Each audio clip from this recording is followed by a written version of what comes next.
The gospel creates shaming behavior in those who don't like it.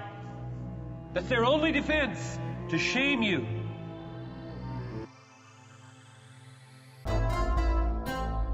I invite you to open your Bibles to Romans chapter 1, verse 16.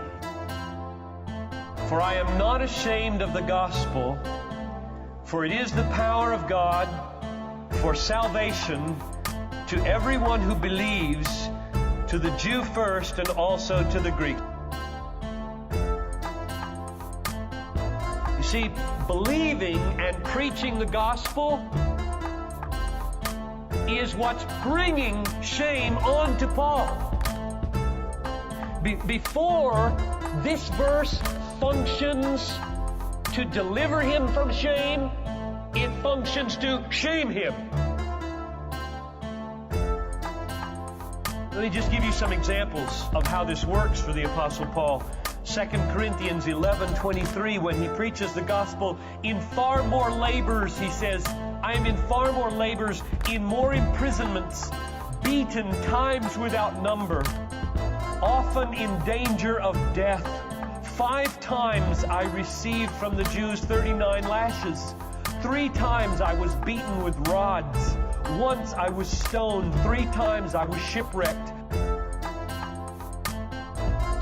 Paul's way of not being ashamed was not that he keep himself in a good light with other people.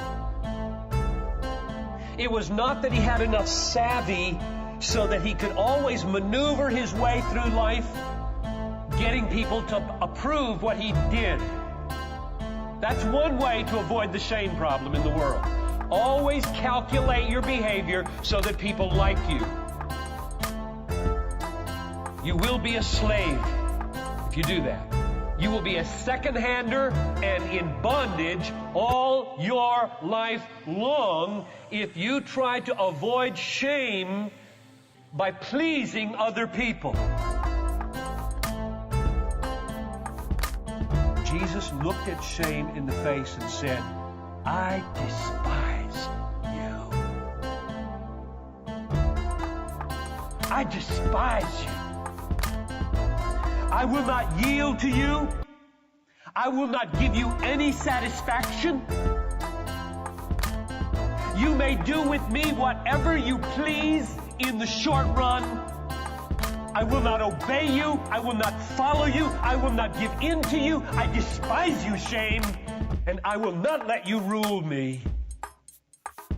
That's what Jesus did with shame.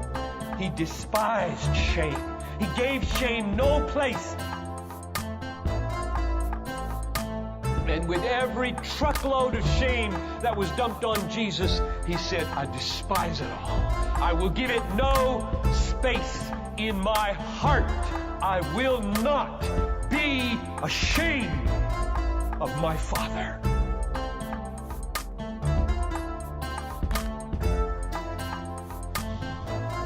How did he do that? How did he get the power to despise the shame? Verse 2 of Hebrews 12 says, for the joy that was set before him, he despised the shame.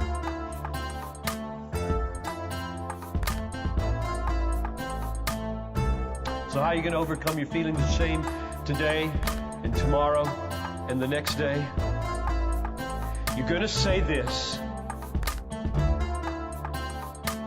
The gospel is the power of God to bring people to salvation. You're going to look beyond the immediate shame and you're going to say, that's power. And so the way you're going to be shamed today is not by being accused of being wrong, but believing that others are wrong or that there is such a thing as wrong.